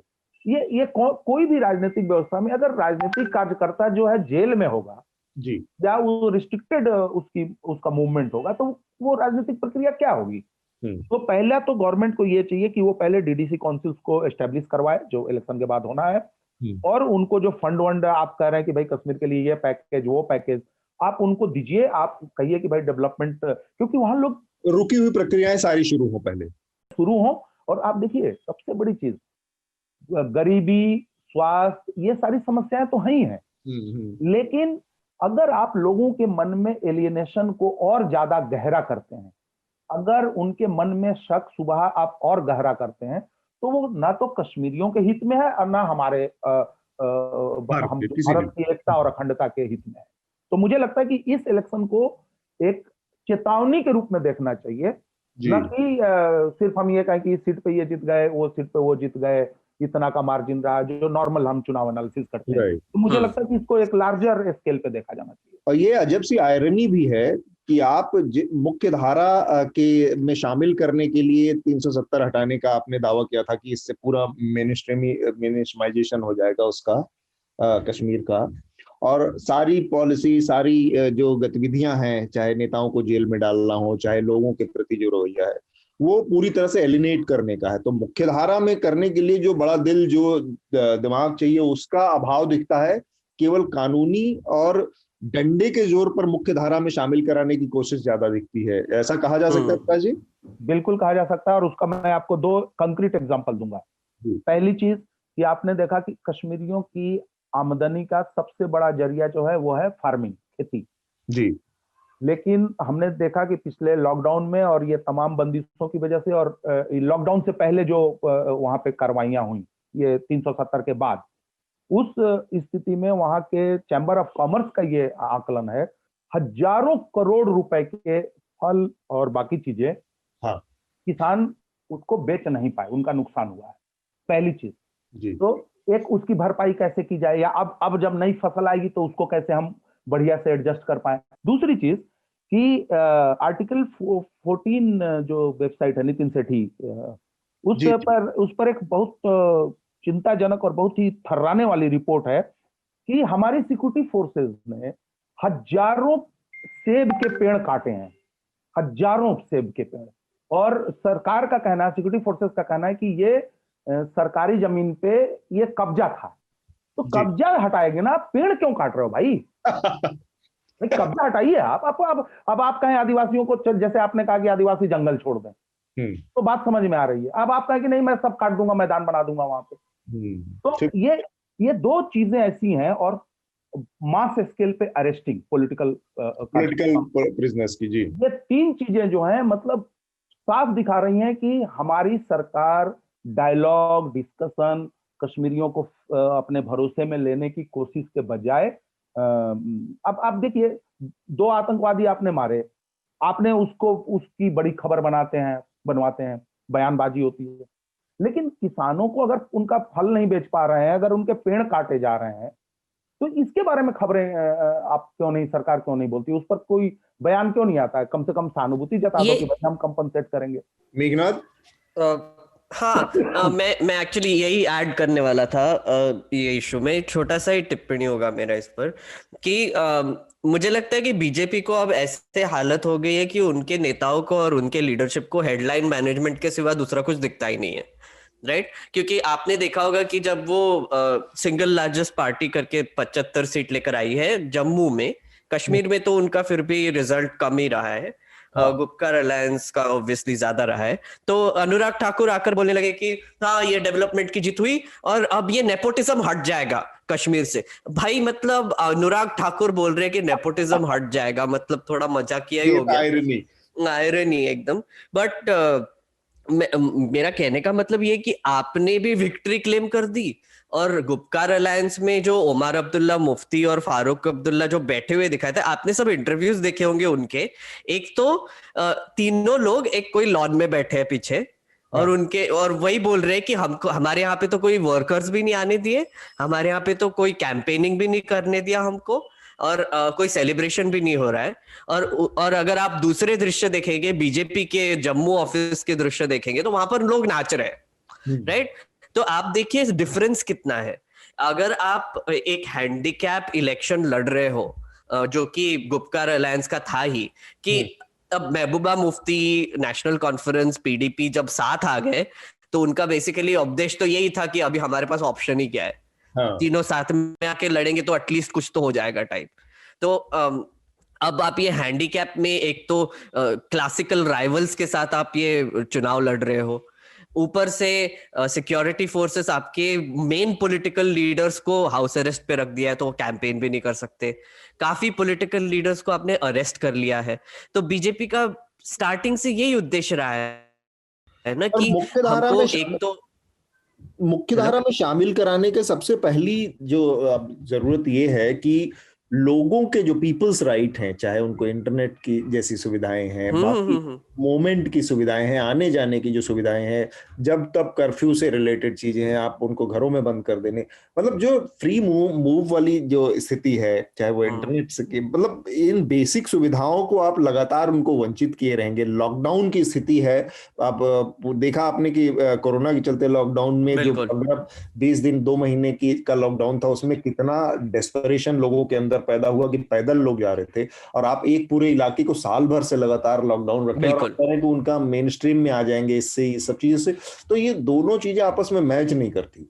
और इनका ना मुझे लगता है सर कि मतलब आई थिंक एक एज अ पॉलिटिकल मूव ये जो डीडीसी के चुनाव थे, इनका यही मकसद था कि हमारे लीडर्स अब इलेक्ट हो जाएंगे, ये जो पुराने जो कश्मीरी या फिर जो एस्टेब्लिशमेंट वाले लीडर्स हैं वो चले जाएंगे और जस्ट ग्राउंड लेवल पे, डिस्ट्रिक्ट लेवल पे हमारे कुछ चेहरे आ जाएंगे।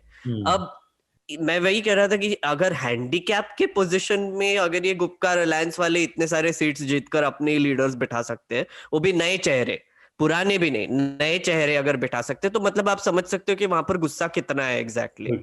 और मुझे लगता है फ्रॉम बीजेपी की तरफ से ये एक अच्छा मूव भी था, क्योंकि जब लीडरशिप आएगा ग्राउंड पर, कोई भी पार्टी से हो, मैं ये नहीं बोल रहा हूँ कि बीजेपी हो या फिर हो, तो एटलीस्ट जैसे प्रकाश जी ने कहा कि थोड़ा सा डेवलपमेंट का काम शुरू हो जाएगा, थोड़ा सा पैसा डिस्पर्स हो पाएगा और थोड़े से कुछ डिसीजंस भी हो पाएंगे। तो आई थिंक ये नॉर्मलसी की तरफ बढ़ रहा है। पॉलिटिकली आई थिंक थोड़ा सा अनस्टेबल ही रहेगा।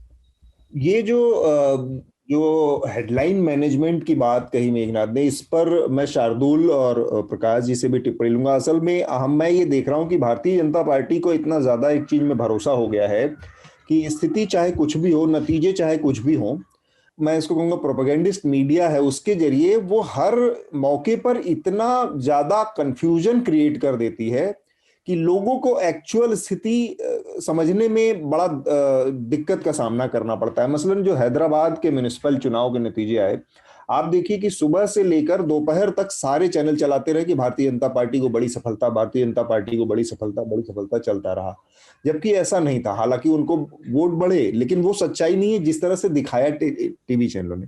इसी तरह से अब यहाँ पे डीडीसी के चुनाव में कश्मीर में जिस तरह से उन्होंने प्रेस कॉन्फ्रेंस करके अनाउंस किया, और ये बेसिकली इस सरकार की पूरी रणनीति है कि लोगों को गफलत, कंफ्यूजन में रखा जाए और अपने को बड़ा फेस, बड़ा चेहरा दिया जाए। ये चीज चाइना का जो लद्दाख में इन्वेजन हुआ और वो चीज उसमें भी दिखा। और चाइना, मतलब जब आप दो सॉवरेन कंट्रीज के बीच में इस तरह के हथकंडे अपनाते हैं हल्के फुल्के, तो कितना नुकसानदेह होता है। उसका नतीजा है कि आप देश में मीडिया को मैनेज कर रहे हैं, हेडलाइन मैनेज करवा रहे हैं कि सब कुछ ठीक है और भारत ने मुंह तोड़ जवाब दिया, ये हो, जबकि ग्राउंड पे सिचुएशन ये है कि चाइना ने एक हिस्सा आपका कब्जा किया हुआ है, वहां पर उसकी मौजूदगी है और परमानेंट स्ट्रक्चर खड़े हो गए, क्योंकि उनको पता था कि अगर सरकार की इतनी ही नीयत है और इतनी ही सोच है कि वो हेडलाइन मैनेजमेंट करके लोगों को साध लेगी, अपने लोगों को कंफ्यूज करके, कंफ्यूजन रख के, गफलत में रख के अपना काम साध लेगी, तो वो अपनी जमीनों को बचाने के लिए कुछ नहीं करने वाले हैं। ये मैसेज बहुत खतरनाक है किसी भी सरकार के लिए और उसकी पूरी नीति की धज्जी उड़ा देती, पोल खोल देने वाली स्थिति है। जी शार्दुल जी, मैं इस पर कुछ बोलूं। मैं श्रोताओं के लिए इस इशू को थोड़ा क्लैरिफाई करना चाह रहा था, जिससे कि उन्हें समझ आए कि हम बात कर रहे हैं। क्योंकि जैसा आपने और मेघनाथ ने भी कहा कि अच्छा है, इस अच्छे के पीछे बहुत बहुत एक गड़बड़ चीज हो रही है, जो एटलीस्ट मुझे लगी, मैं बताना चाहता हूँ। ये डीडीसी के चुनाव हैं। अच्छा, डीडीसी म्यूनिसिपैलिटी नहीं है, पहले तो ये क्लैरिफाई कर दिया जाए। ये डिस्ट्रिक्ट डेवलपमेंट काउंसिल है, जो एग्जीक्यूटिव ऑर्डर से बनी थी, आई थिंक 89 में।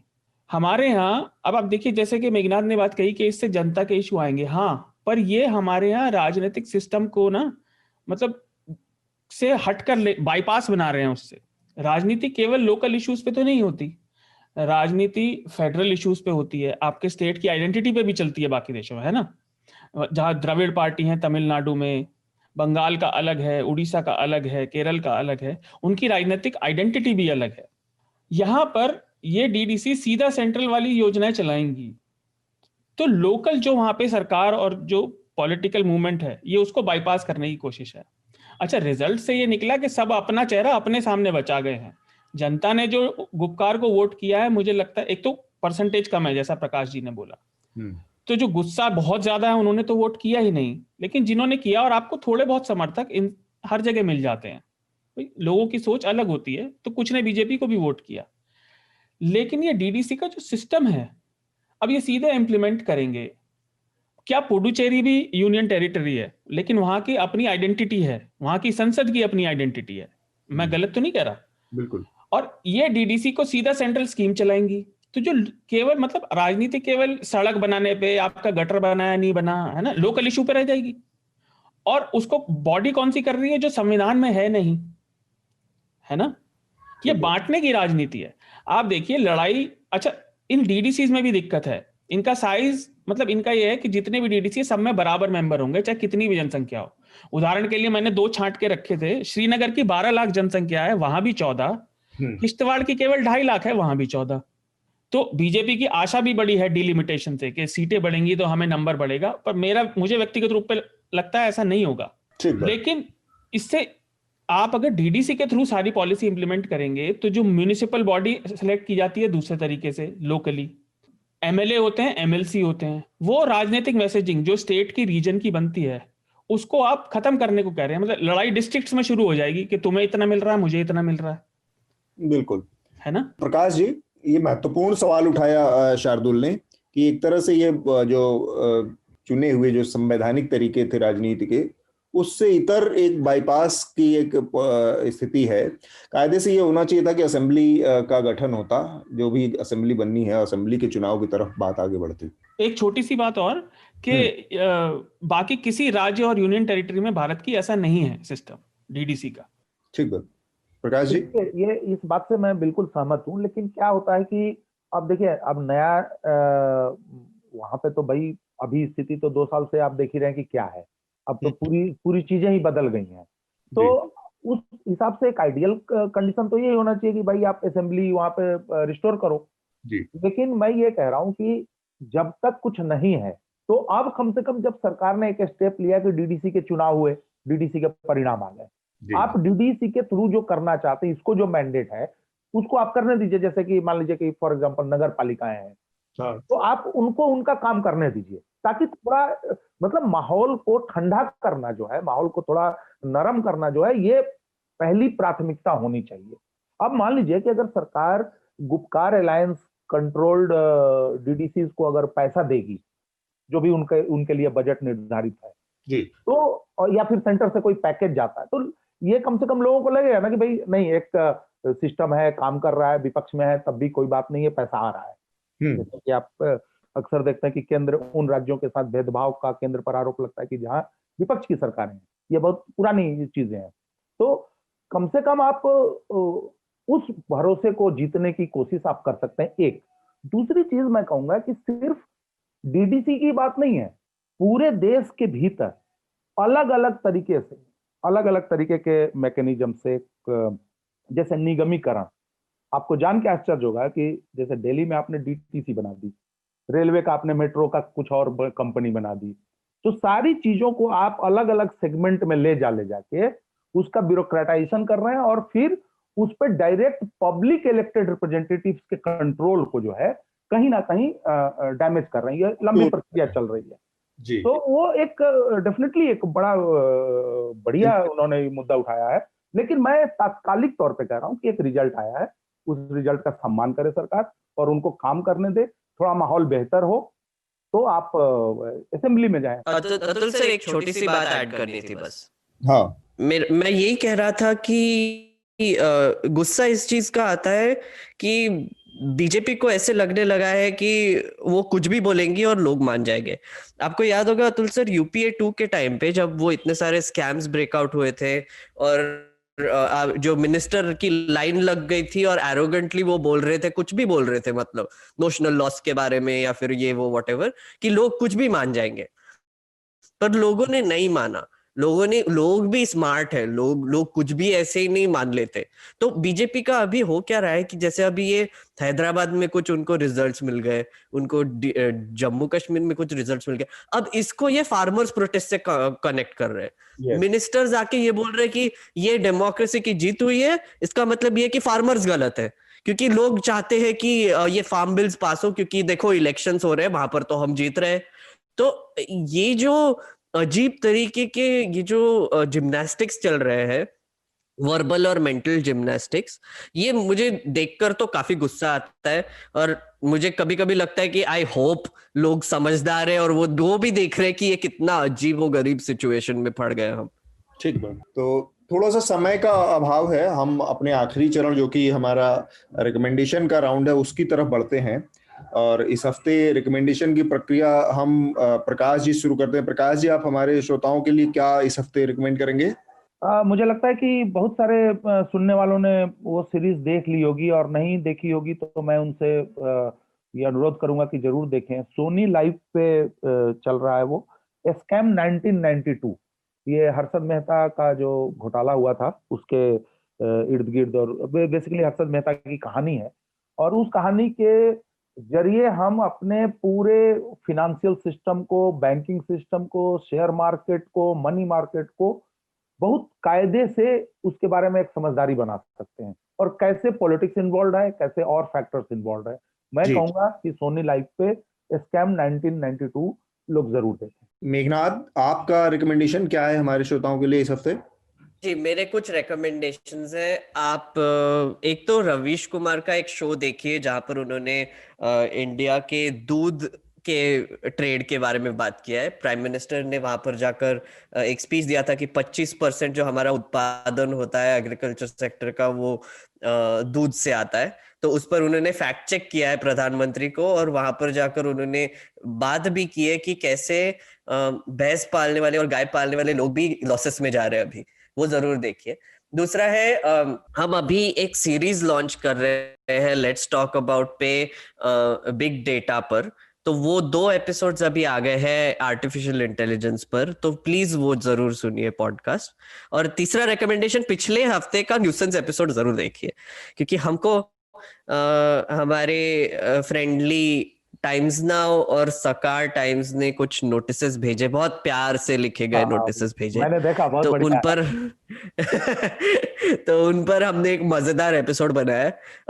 और हमारा सोच यही था कि लोग ना, जब ये नोटिसेस मिलते हैं, 100 करोड़ का नोटिस एक तो मेरे नाम से भी है, तो 2 साल का इम्प्रिजनमेंट और 100 करोड़ का नोटिस मेरे पास। अतुल सर, आपके पास कहीं पड़े होंगे 100 करोड़ रुपए, तो दे देना प्लीज, मुझे काम आएंगे। 2 साल तो वाला ऑप्शन ज्यादा बढ़िया है, उसके बाद 100 करोड़ खर्चा करना।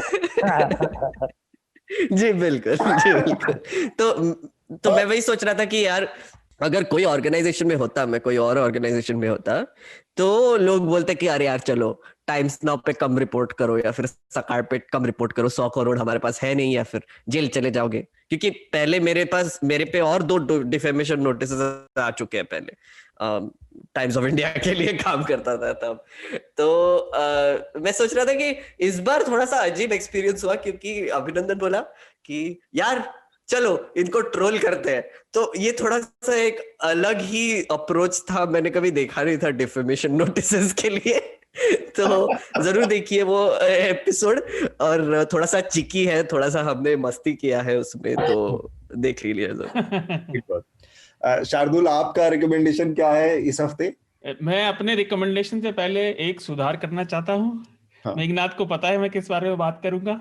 पिछले 2 हफ्ते मेघनाथ ने एक गेम रिकमेंड किया था, याद है आपको? साइबर 2077। साइबरपंक 2077 आ गए उस विषय पे, है ना? यस। अच्छा, अब मैंने आपको याद हो अतुल जी, तो बोला था पहली बार कि नहीं, मैं जब तक गेम रिलीज नहीं होता तब तक रिकमेंड नहीं करूंगा। तो हुआ ये है कि, और ये खबर भी है कि सोनी के प्लेटफॉर्म ने अपने स्टोर से इसको बैन कर दिया है, गेम को हटा दिया है बिल्कुल।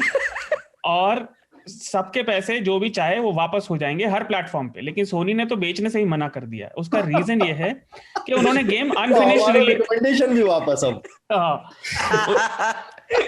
तो वो गेम में मतलब बग इतने हैं, अनफिनिश्ड उन्होंने रिलीज किया। और पहले भी 1-2 गेमों में ना, काफी बड़े में ऐसा हो चुका है, और इसके बारे में काफी चर्चा हुई थी, काफी आर्टिकल लिखे गए थे कि कंपनियां पैसे लेके ऐसे अनफिनिश्ड प्रोडक्ट कैसे बेच सकती हैं, ये धोखा है, कंज्यूमर प्रैक्टिस। शार्दुल यार देखो, मैंने ना सोच समझ के रेकमेंड किया था, मैं ऐसे ही रिकमेंडेशन नहीं देता हूं श्रोताओं को। मैंने बोला था, और अगर आप सुनेंगे, कि पीसी पर लीजिए, कंसोल पे मत लीजिए। वो एक्सबॉक्स और PS4 पे, मेरे पास भी PS4 है, मैंने उस पे नहीं लिया क्योंकि मैंने रिसर्च करके पीसी पे लिया। पर पीसी पे काफी, हाँ काफी बग्स है यार। बट मुझे ना वही लगता है कि अभी जैसे उन्होंने जब विचर लॉन्च किया था तब भी यही मामला हुआ था, इतने भी बग नहीं थे। बट एनीवे, मेरा पॉइंट ये है कि हम ये भी बताना चाहते हैं कि आप इस बात को भी जान लें, ऐसा हो रहा है। मैं फिर भी रेकमेंड करूंगा साइबरपंक 2077, प्लीज ट्राई कीजिए। मेरे 3 रिकमेंडेशन हैं। हाँ। पहला, जैसा कि मेघनाथ ने पहले बताया था, असम के ऊपर जो हमारा प्रोजेक्ट है, उसका एक आर्टिकल जो मुझे बहुत पर्सनली जिसने अफेक्ट किया, उसका नाम है क्या होगा अगर आप हर साल बेघर हो जाएं। उसे पढ़िए और देखिए कि प्रशासन किस तरीके से, बिल्कुल मतलब अंग्रेजों की बनी हुई का मरम्मत चल रहा था, और वो बेहतर बनी हुई थी 100 साल चलने के बाद। दूसरी चीज, 25 दिसंबर है आज क्रिसमस है, लेकिन ये दिन इस प्लानेट के इतिहास में भी एक बहुत इंपॉर्टेंट दिन है सबके लिए। इसे पुराने कल्चर में यूरोप में विंटर सॉल्स्टिस मनाया जाता था, हिंदुस्तान में भी तुलसी पूजन मनता है, बड़ा दिन। आज से सूरज दिन बड़े होने शुरू हो जाते हैं, तो ये बहुत इंपॉर्टेंट दिन है। इसके लिए वाशिंगटन पोस्ट पर एक आर्टिकल आया था कुछ साल पहले, why is Christmas on December 25, a brief history lesson. तो आपको इस दिन की उपयोगिता का पता चलेगा, और पता चलेगा कि क्रिश्चियनिटी ने इस दिन को क्यों अपनाया। ओके। ये 2 रिकमेंडेशन। सॉरी, तीसरा रिकमेंडेशन था हसीब ए द्राबू का आर्टिकल है इंडियन एक्सप्रेस में, डीडीसी पोल्स के बारे में। उसको पढ़िए तो आपको पता चलेगा कि दिक्कत क्या है इस सब डीडी पोल्स के बीच। ठीक बात। तो मैं थोड़ी सी अपनी जानकारी के लिए चाहता हूं, और प्रकाश जी और मेघनाथ, क्या वास्तव में तुलसी पूजन जैसी कोई डीप रूटेड परंपरा रही है 25 दिसंबर को, या ये राजनीतिक जो उपक्रम जैसे हर मौकों पर इन दिनों हम देख लेते हैं, शुरू हो जाती है वैलेंटाइन डे के दिन। यार मैंने ये सब व्हाट्सएप मैसेजेस मुझे भी आए हैं, ये तुलसी पूजा वाले, और फिर एक तो था कि जीसस साउथ इंडिया में बॉर्न हुए थे, तो मतलब कुछ भी पेलते हैं लोग आजकल। मतलब वैलेंटाइन डे देख के अम्यूज हो जाता हूँ। अब इसमें एक इम्पोर्टेंट चीज ये है कि कई लोग ये भी तंज कर रहे हैं सोशल मीडिया पे कि अचानक भारत में अमेरिका यूरोप से भी ज्यादा लोग क्रिसमस मना रहे हैं, तो उनको वैसे लोगों को मैं ये एक जानकारी देना चाहूंगा कि अपना जो ये रामकृष्ण परमहंस का जो आश्रम है कलकत्ता में, हाँ, वहां पे स्वामी विवेकानंद ने क्रिसमस मनाने की परंपरा डाली थी और आज भी वहां पूजा हुआ है। तो पहली चीज तो ये, दूसरी चीज कि क्रिश्चियनिटी हमारे देश में बहुत पहले आई थी।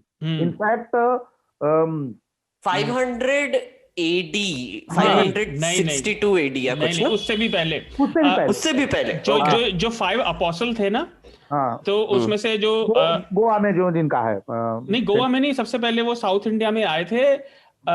उनके टाइम पे किंग सोलोमन के टाइम पे आई थिंक उधर से आ गए थे लोग, कोची।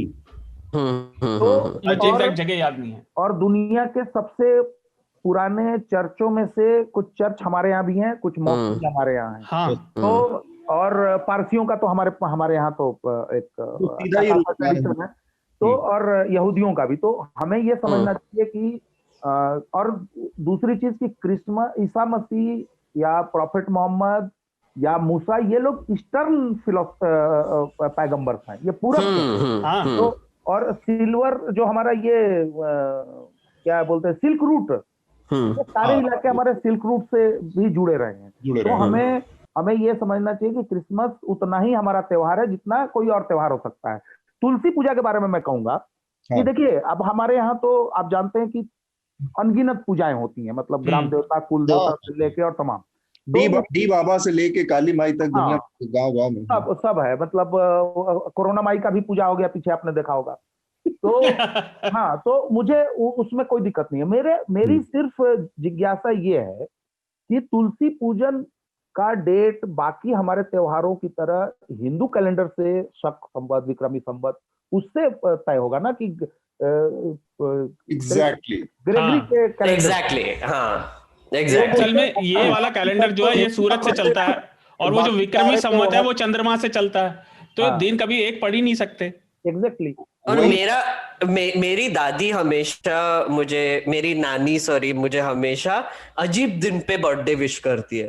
तो मतलब क्योंकि वो इंडियन कैलेंडर लेकर चलती है वो। हाँ, और वो मेरा बर्थडे चेंज होता रहता है उसके लिए, पर ओवरऑल भाई लूनर फेजेस चेंज होते हैं ना हमारे यहाँ पर त्योहार, इसलिए हाँ वही त्योहार हमारे उसी के हिसाब से तय होते हैं ना। मतलब दिवाली का इसलिए डेट चेंज होता है, तुलसी पूजा का इसलिए होगा। तो ये जो है ना, मतलब एक मैं और एक नया नैरेटिव देख रहा हूँ, और ये मुझे बहुत गुस्सा आता है। ये NRI जो बाहर बैठे हुए हैं ना US में, ये सब साले, मतलब सॉरी मैं बोल रहा हूँ, बट ये सब ऐसे वीडियो बनाए जा रहे हैं कि अरे आप ये क्यों सेलिब्रेट कर रहे हो, आप मतलब आपके खिलाफ तो इतना जुल्म किया गया था हिंदुओं के खिलाफ, तो ये क्रिश्चियनों ने इतने सालों से, तो और वैसे भी इनका रिलीजन फेक है क्योंकि वो पेगन रिलीजन है, उन्होंने कॉपी करके डाल दिया है, तो आप ये क्यों सेलिब्रेट कर रहे हो।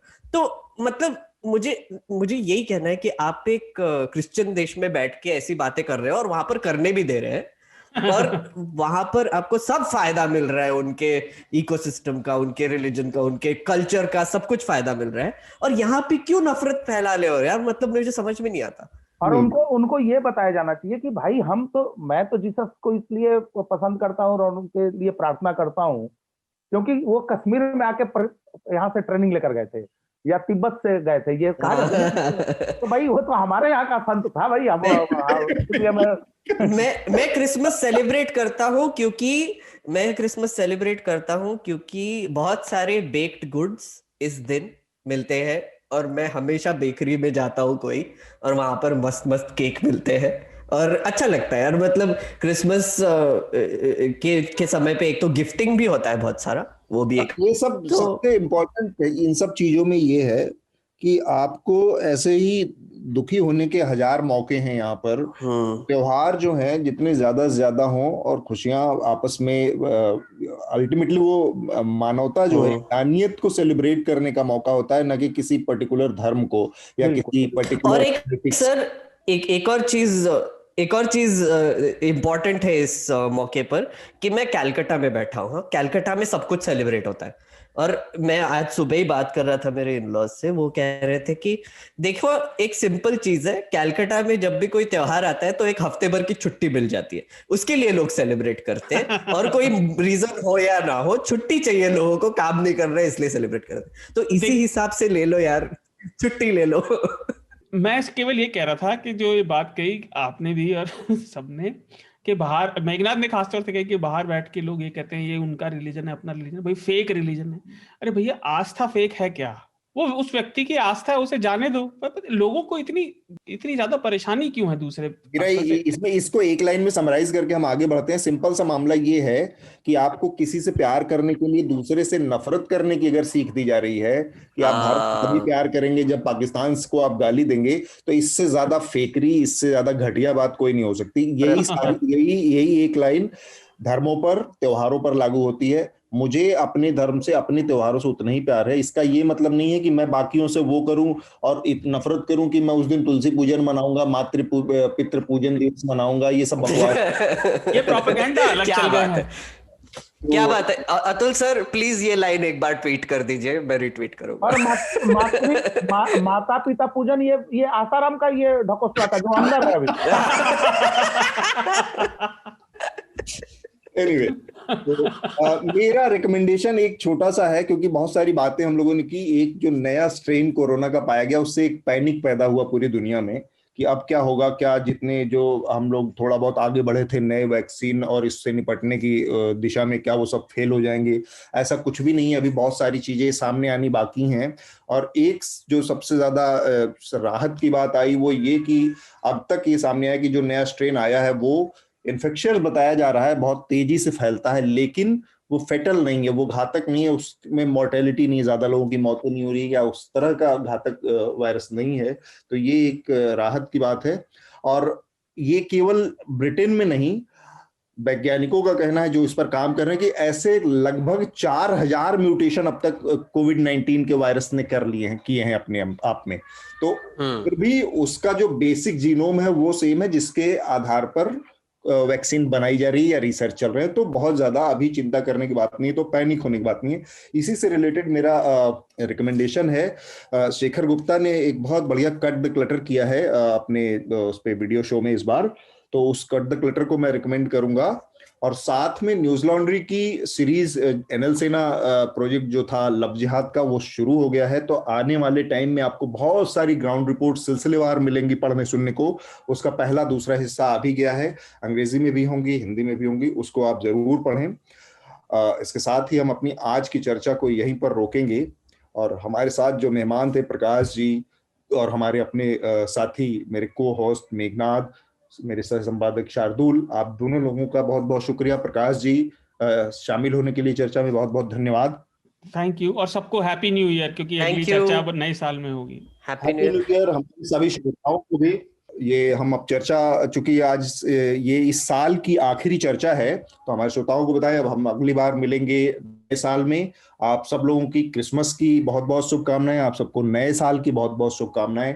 हम उम्मीद करते हैं कि 2020 जिस तरह से बीता है, इस तरह से अगला साल न बीते, खुले में बीते, आजादी में बीते लोगों की, और एक बेहतर साल होगा 2021, ऐसी हमारी कामना है। बहुत बहुत धन्यवाद आप सबका। Bye. Thank you. News laundry के सभी पॉडकास्ट टिचर, आईट्यूज और दूसरे पॉडकास्ट प्लेटफॉर्म पे उपलब्ध हैं। खबरों को विज्ञापन के दबाव से आजाद रखें, न्यूज लॉन्ड्री को सब्सक्राइब करें।